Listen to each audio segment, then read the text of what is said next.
Hello everyone. आज हम पढ़ते हैं जो हमारा पिछला चैप्टर चल रहा था जिसका नाम था केमिकल इक्वेशंस एंड रिएक्शंस। तो आज वो चैप्टर हम पूरा करने की कोशिश करेंगे। पीछे अभी तक हमने पढ़ा था टाइप्स ऑफ रिएक्शन। हमने 4 तरह की रिएक्शंस के बारे में पढ़ा था, combination reaction, decomposition reaction, displacement reaction and double displacement reaction. तो आज हम बात करते हैं उससे आगे जितनी भी टाइप्स की रिएक्शन रह गई हैं उनके बारे में डिस्कस करेंगे। तो सबसे पहले आता है, हमने जैसे डिस्कस किया था exothermic reaction. Exothermic reactions, exothermic reaction देखो नाम से पता चल रहा है बेटा, एक्सो का मतलब बाहर निकलना, थर्मिक का मतलब हीट, मतलब ऐसी रिएक्शन जिनके होने पर कुछ रिएक्शन क्या हो जाती है, निकलती है, मतलब कुछ हीट क्या हो जाती है, इवोल्व हो जाती है। ऐसी रिएक्शन को हम किसका नाम देते हैं, एक्सोथर्मिक रिएक्शन। जैसे आपके पास पहले क्या होता था, एक जिसको हम किसका नाम देते हैं, चूना पत्थर, जिसको नाम देते हैं चूना पत्थर, मतलब लाइमस्टोन। लाइमस्टोन जब होता है उसका फॉर्मूला होता है कैल्शियम ऑक्साइड। जब कैल्शियम ऑक्साइड को आप वाटर के अंदर, मतलब पानी के अंदर डुबोते हो, रख देते हो, तो पानी के अंदर डुबोने पर आपको क्या मिल जाता है, कैल्शियम हाइड्रो ऑक्साइड। क्या फॉर्म हो जाता है बेटा, कैल्शियम हाइड्रो ऑक्साइड। उसके साथ बहुत सारी हीट क्या होती है बेटा, इवोल्व हो जाती है। तो हमने क्या पढ़ा है कि एक्सोथर्मिक रिएक्शन वो रिएक्शन होती हैं जिनमें कि रिएक्शन होने के बाद आपको कुछ क्वांटिटी ऑफ हीट या कुछ क्वांटिटी ऑफ एनर्जी क्या हो जाती है, इवोल्व हो जाती है। ऐसी रिएक्शंस को हम किसका नाम देते हैं, एक्सोथर्मिक रिएक्शन। ये पहले होता था, जैसे आजकल तो आपने देखा होगा जो पेंट आते हैं वो पेंट क्या होते हैं, आपके डिब्बे में होते हैं, उनको आप क्या कर लेते हो, ऐसे कर लेते हो। लेकिन पहले क्या होता था, जब हमें व्हाइट वॉश करनी होती थी तो व्हाइट वॉश करने से पहले हम क्या करते थे, चूना पत्थर। चूना पत्थर में मीन्स कि हम क्या लेके आते थे, लाइमस्टोन लेके आते थे। उस लाइमस्टोन को हम एक बड़े से बीकर के अंदर या बड़े से बर्तन के अंदर मेटल के डाल देते थे पानी के साथ। तो उसके अंदर से क्या होता था बेटा, बहुत सारी हीट, मतलब जो आपका पूरा कंटेनर है वो बिल्कुल क्या हो जाता था, गर्म हो जाता था। तो गर्म होने के कारण वो क्या हो जाता था कि उससे हमें पता चलता था कि उस रिएक्शन, कोई रिएक्शन हो रही है और रिएक्शन होने के बाद बहुत सारी हीट क्या हो रही है, इवोल्व हो रही है। नेक्स्ट आता है बेटा endothermic reaction. Endothermic reaction, endothermic देखो, एक्सो का मतलब होता है हीट का बाहर निकलना, एंडो का मतलब हीट का एंटर करना।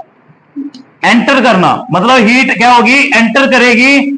थर्मिक का मतलब हीट, मतलब ऐसी रिएक्शन जिनको कराने के लिए, मतलब अगर हमने वो रिएक्शन करानी है, हमने रिएक्शन को टेक प्लेस कराना है, तो हमें उन रिएक्शन में क्या करना पड़ेगा, कुछ हीट हमें देनी पड़ेगी। ऐसी रिएक्शंस को हम किसका नाम देते हैं, एंडोथर्मिक रिएक्शन। एग्जांपल जैसे हमने पढ़ा था कि AgBr है, अगर हम इसको सनलाइट में रख दें, किसमें रख दें बेटा, सनलाइट में, तो सनलाइट में रखने पर ये क्या हो जाता है बेटा, सिल्वर अलग चला जाता है और आपका ब्रोमाइड क्या हो जाता है, अलग चला जाता है।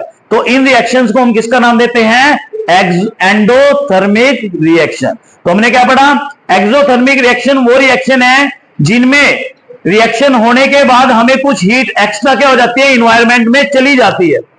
एंडोथर्मिक में हमने क्या पढ़ा कि अगर हमें वो रिएक्शन करानी है तो हमें उसको हीट देनी पड़ेगी, तब जाकर वो रिएक्शन क्या हो जाएगी, कंप्लीट हो जाएगी। तो ये तो तरह के हमारे पास क्या थे, दो टाइप्स के रिएक्शंस थी, दो टाइप्स के हमारे पास क्या थी, टाइप्स ऑफ रिएक्शन आते हैं। नेक्स्ट अभी हम पढ़ के हटे हैं, जैसे हमने पढ़ा था एक्सोथर्मिक रिएक्शन और एंडोथर्मिक रिएक्शन क्या होती है। नेक्स्ट हम पढ़ते हैं टाइप्स ऑफ रिएक्शन में oxidation reaction. Oxidation reactions, oxidation reaction क्या होती है बेटा, देखो नाम से पता चल रहा है ऑक्सीडेशन। ऑक्सीडेशन का मतलब ऑक्सीजन, मींस ऐसी रिएक्शन जिसमें एडिशन ऑफ ऑक्सीजन होती है। मींस ऐसी रिएक्शन जिनमें आपके पास क्या होगा, एक कंपाउंड के अंदर ऑक्सीजन की एडिशन हो जाएगी। उस रिएक्शन को हम किसका नाम देंगे, ऑक्सीडेशन रिएक्शन।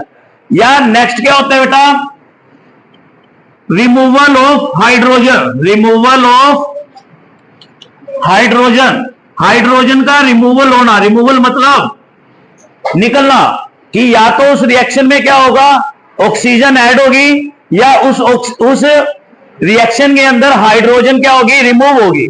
तो ऐसी रिएक्शन को हम किसका नाम देते हैं, ऑक्सीडेशन रिएक्शन। एग्जांपल, कार्बन है आपके पास, आपने ऑक्सीजन से रिएक्ट कराया तो क्या बन गया भाई आपके पास, कार्बन डाइऑक्साइड। मतलब इन रिएक्शन के अंदर क्या हो रहा है बेटा, ऑक्सीजन ऐड हो रही है। तो ऐसी रिएक्शन जिनमें ऑक्सीजन ऐड होती है उन रिएक्शंस को हम किसका नाम देते हैं, ऑक्सीडेशन रिएक्शन। देन इसी के सीक्वेंस में क्या होती है, एक दूसरी रिएक्शन होती है जिसको कहा जाता है reduction reaction. Reduction reaction, reduction reaction कौन सी होती है बेटा, ऐसी रिएक्शन, रिडक्शन, रिडक्शन क्या है, ऑक्सीडेशन का उल्टा, उसका सीक्वेंस। मतलब कि अगर आपके पास एक रिएक्शन में ऑक्सीजन ऐड हो रही है, अगर दूसरी रिएक्शन में ऑक्सीजन निकलती है, उल्टा हो जाए, तो उस रिएक्शन को नाम दिया जाता है रिडक्शन रिएक्शन। रिडक्शन होना मतलब ऑक्सीजन का रिमूवल हो जाना, रिमूवल ऑफ ऑक्सीजन, ऑक्सीजन का रिमूव हो जाना, या फिर addition of hydrogen, addition of hydrogen, hydrogen का रिमूवल हो जाना। ओके, देन जैसे आपके पास क्या एग्जांपल है, जिंक ऑक्साइड, आपने इसको कार्बन से रिएक्ट कराया, कार्बन से रिएक्ट करने पर क्या होगा बेटा, जिंक आपका अलग चला जाएगा और कार्बन आपकी क्या चली जाएगी, ऑक्सीजन किसके साथ चली जाएगी, कार्बन के साथ। तो इसमें क्या हो रहा है कि जो आपका जिंक है, जिंक के अंदर से क्या हो रहा है बेटा, ऑक्सीजन निकल रही है। तो मतलब इस रिएक्शन को किसका नाम दिया जाता है, रिडक्शन रिएक्शन। ओके, अब ऐसी रिएक्शन भी होती है बेटा जो दोनों के कॉम्बिनेशन से बनती है, दोनों के कॉम्बिनेशन से मींस ऑक्सीडेशन और रिडक्शन के कॉम्बिनेशन से बनती है। उन रिएक्शन को हम नाम देते हैं redox reaction. Redox reaction, redox reaction means, देखो रिडॉक्स का मतलब ही क्या है, ये दो वर्ड से मिलकर बनी है जिसका नाम है रेड का मतलब होता है रिडॉक्स, एंड ऑक्सीजन का ऑक्स का मतलब होता है ऑक्सीडेशन। मतलब ऐसी reaction which is a combination of both the reaction reduction and oxidation. मतलब ऐसी रिएक्शन जिसमें दोनों रिएक्शंस का कॉम्बिनेशन होता है, ऑक्सीडेशन का भी और रिडक्शन का भी। उन रिएक्शंस को हम किसका नाम देते हैं, रिडॉक्स रिएक्शन का नाम देते हैं। ओके, एग्जांपल के तौर पर जैसे अभी हमने डिस्प्लेसमेंट रिएक्शन पढ़ी थी, हमने डिस्प्लेसमेंट रिएक्शन में क्या पढ़ा था कि हमारे पास कॉपर सल्फेट है, कॉपर सल्फेट का सॉल्यूशन लिया, हमने उस सॉल्यूशन में क्या किया, आयरन नेल्स डाल दी। आयरन नेल्स डालने पर क्या हुआ बेटा, आपका क्या बन गया, फेरस सल्फेट, एंड कॉपर क्या हो गया बेटा, अलग चला गया। यस और नो। तो ऐसी रिएक्शन, अब ये इस रिएक्शन को क्या कहा जाता है, रिडॉक्स रिएक्शन। कैसे, देखो यहां पे बेटा आयरन है, आयरन से क्या बन गया बेटा, फेरस सल्फेट।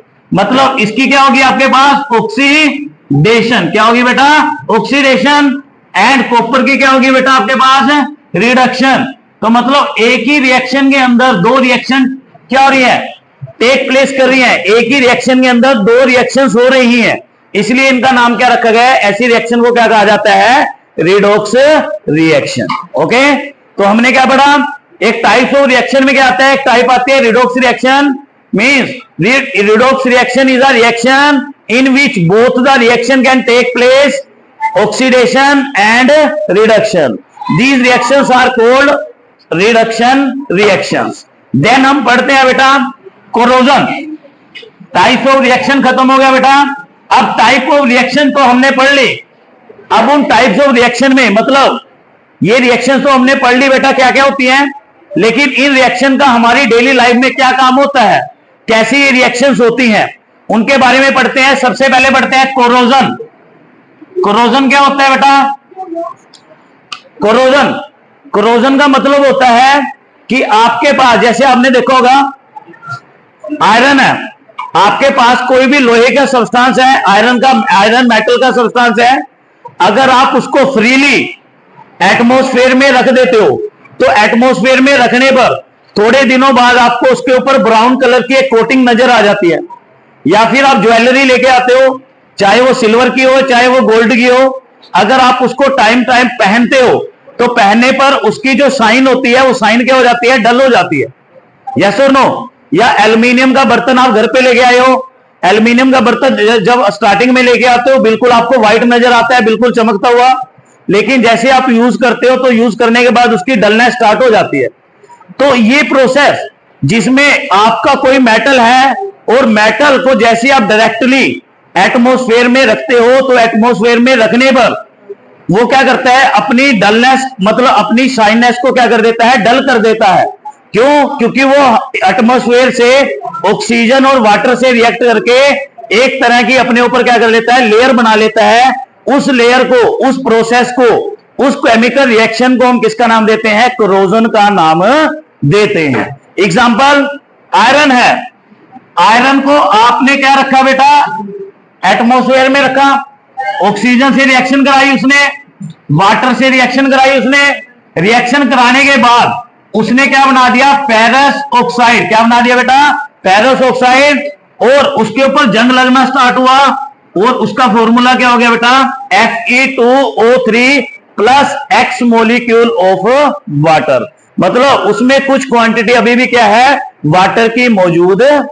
ओके, इसी तरह से अगर आपने सिल्वर के क्या पहने हुए हैं, गहने पहने हो, ज्वेलरी पहनते हो आप सिल्वर के, वो भी क्या करेगा, ऑक्सीजन से रिएक्ट करेगा और रिएक्ट करके क्या बना देगा बेटा, Ag2, मतलब सिल्वर ऑक्साइड फॉर्म कर देगा। ओके, तो मींस कोरोजन क्या होता है, corrosion is a process in which metal can react with atmospheric gases and form a layer on upper level. मतलब अपर लेवल पे अपनी क्या करता है, एक लेयर फॉर्म कर देता है, जिस कारण से it can lose their luster and their property. तो इस प्रोसेस को हम किसका नाम देते हैं, कोरोजन का नाम देते हैं। ओके, अब कोरोजन का सबसे बड़ा एग्जांपल तो हम यही पढ़ते हैं, रस्टिंग ऑफ आयरन। मतलब आयरन को जंग लगना, आयरन को जंग लगना आपने कॉमन देखा होगा कि जो अगर आप लोहे का कोई भी सब्सटेंस क्या करते हो, बाहर इन्वायरमेंट में ऐसे फ्रीली छोड़ देते हो, तो फ्रीली छोड़ने पर उसके ऊपर ब्राउन कलर की क्या आ जाती है, कोटिंग आ जाती है, तो वो क्या होती है, रस्ट होती है। तो उस रस्ट, उसको हम, इस प्रोसेस को भी हम किसका नाम देते हैं, कोरोजन का नाम देते हैं। ओके, अभी जैसे पिछले अभी जो पेपर हुए थे एग्जाम इस बार के 2023 के, उसके अंदर एक क्वेश्चन पूछा गया था कि अगर कॉपर है, कॉपर को हम क्या कर देते हैं, बाहर एटमॉस्फेयर में अगर हम उसको बर्न करते हैं, बर्न का मतलब ऑक्सीजन से रिएक्शन कराते हैं, तो ऑक्सीजन से रिएक्शन कराने पर they can form copper oxide. तो वो पूछते हैं कि कौन सा कंपाउंड फॉर्म होगा, तो हमें क्या ध्यान रखना है, उस टाइम पे कौन सा कंपाउंड फॉर्म होगा भाई, कॉपर ऑक्साइड। और वो किस कलर का होगा, ब्लैक कलर का पाया जाएगा। किस कलर का पाया जाएगा, ब्लैक कलर का फॉर्म हो। ओके, तो अब कोरोजन तो हमने पढ़ लिया कि कोरोजन से क्या होता है कि जो मेटल है, मेटल अपने प्रॉपर्टीज को क्या कर देते हैं, खत्म कर देते हैं। तो आप सिंपल लैंग्वेज में ये भी कह सकते हो कि corrosion is a process in which metal can lose their property, कि मेटल अपनी प्रॉपर्टी को क्या करते हैं, लूज कर देते हैं और अपनी प्रॉपर्टी को क्या कर देते हैं, खो देते हैं। जैसे उनकी लस्टर होगी, उनकी स्ट्रेंथ होगी, उस स्ट्रेंथ को क्या कर देते हैं, खत्म कर देते हैं, खराब कर लेते हैं। उस प्रोसेस को हम किसका नाम देते हैं, कोरोजन का नाम देते हैं। कोरोजन नेक्स्ट आता है बेटा, कोरोजन होता क्यों है, कोरोजन होने के कारण क्यों है, कोरोजन होने के क्या समस्याएं होती हैं। देखो कोरोजन किस कारण से होता है, सबसे पहले तो हमने पढ़ा कि जो मेटल है, मेटल डायरेक्टली एयर और एटमॉस्फेयर के क्या नहीं आना चाहिए, कांटेक्ट में नहीं आना चाहिए। अगर वो एयर और वाटर या मॉइस्चर के कांटेक्ट में आएगा तब वो क्या करेगा, अपने ऊपर एक लेयर फॉर्म कर लेगा। तो सबसे पहले तो हमें यही ध्यान रखना है कि मेटल को कभी भी ओपन नहीं छोड़ना है ताकि वो एटमॉस्फेयर में डायरेक्टली कांटेक्ट में ना आए। सेकंड क्या होता है बेटा कि हमें मॉइस्चर वगैरह से उसको बचा के रखना पड़ेगा, ठीक है, सनलाइट वगैरह से उसको बचा के रखना पड़ेगा, क्योंकि सनलाइट से भी क्या होगा, वो एक्टिव हो जाएगा और एक्टिव होने से वो क्या कर देगा, बहुत जल्दी ऑक्सीजन से रिएक्ट कर जाएगा। नेक्स्ट आता है कोजेस, हमने पढ़ लिए। कोजेस के बाद आता है हमारे पास प्रिवेंशन। प्रिवेंशन मींस कि हम किस तरह से मेटल को बचा सकते हैं कोरोजन से। Prevention, prevention from corrosion. Corrosion से बचाने के तरीके। देखो कोरोजन, जैसे लोहा है, लोहे को जंग से बचाने के क्या तरीके होते हैं? लोहे को जंग से बचाने के तरीके क्या है बेटा? या तो आप उसको पेंट कर लो। आप घर पे क्या करते हो? लोहे आयरन की कोई भी वस्तु लेके आते हो, उसको क्या कर देते हो? पेंट कर देते हो, या फिर उसके ऊपर ऑयल की कोटिंग कर देते हो, या उसके ऊपर क्या करते हो बेटा? ग्रीस लगा देते हो। ग्रीस होता है जो आपके पास लुब्रिकेंट होते हैं। या फिर क्या करते हो? इलेक्ट्रोप्लेटिंग। इलेक्ट्रोप्लेटिंग क्या होता है कि आप मेटल आयरन लिया, आयरन के ऊपर एक दूसरे मेटल को आपने क्या कर दिया? लगा दिया। जो मेटल आयरन से ज्यादा रिएक्टिव है तो उससे क्या होगा? आयरन का पीस है, आपने उसके ऊपर जिंक को लगा दिया, मान लो निकल लगा दिया या जिंक लगा दिया। इससे क्या होगा बेटा कि जो बाहर का सरफेस है, जो बाहर का डायरेक्ट कॉन्टैक्ट है, वो किसका है? जिंक का है। आपका जो आयरन है वो आयरन क्या है? अभी इसके एयर के साथ क्या है? डायरेक्टली कॉन्टैक्ट में नहीं है। अगर वो डायरेक्टली कॉन्टैक्ट में नहीं है तो इसका मतलब एयर उसके ऊपर अटैक नहीं कर पाएगी। किसके ऊपर अटैक करेगी? जिंक के ऊपर अटैक करेगी, और आपका जो आयरन है वो क्या रहेगा? सेफ रहेगा। इसके मतलब क्या है कि आप इलेक्ट्रोप्लेटिंग से भी क्या कर सकते हो? अपने मेटल को सुरक्षित रख सकते हो। लास्ट टॉपिक है जो इस चैप्टर का लास्ट टॉपिक, जिसे कहा जाता है रेंसिडिटी। रेंसिडिटी,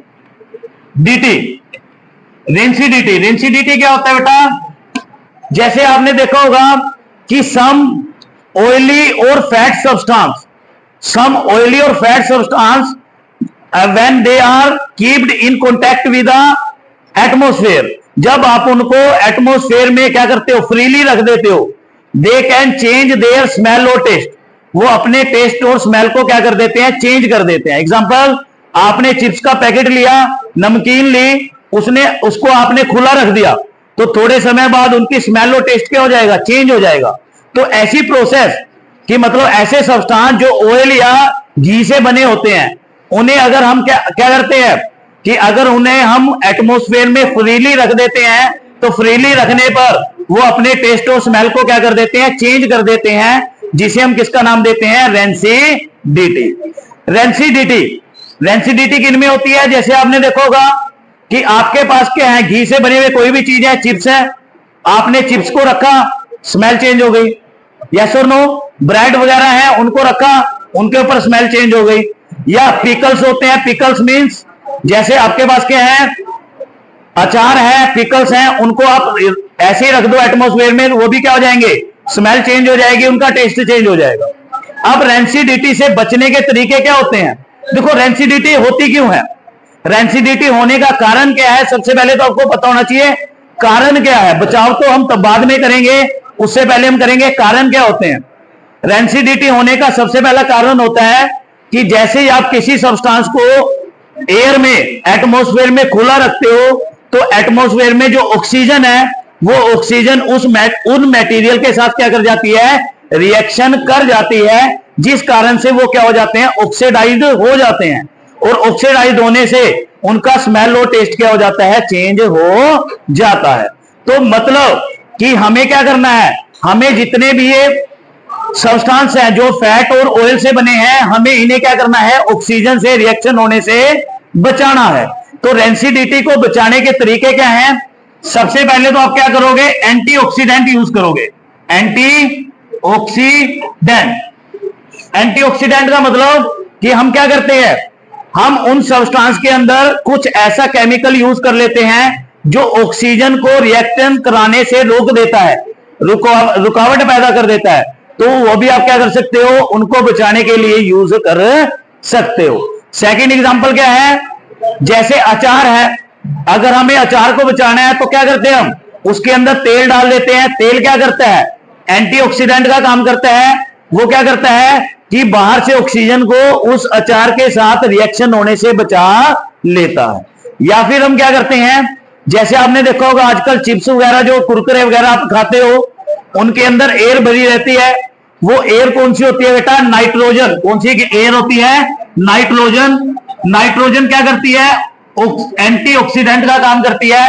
मतलब हम उन पैकेट्स के अंदर क्या कर देते हैं? नाइट्रोजन गैस डाल देते हैं। वो नाइट्रोजन गैस क्या करती है? बाहर से ऑक्सीजन को अंदर उनके साथ एंटर करने से रोक देती है, मतलब एंटीऑक्सीडेंट का काम करती है, जिससे वो चिप्स वगैरह से रिएक्ट नहीं करते और आपके चिप्स या कोई जितनी भी सब्सटेंस है वो क्या हो जाती हैं, सेफली बच जाती हैं।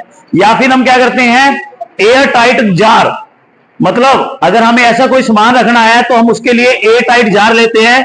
एयर टाइट मतलब जिसके अंदर हवा क्रॉस ना हो सके, तो उससे भी हम क्या कर सकते हैं, रेंसिडिटी होने से बचा सकते हैं।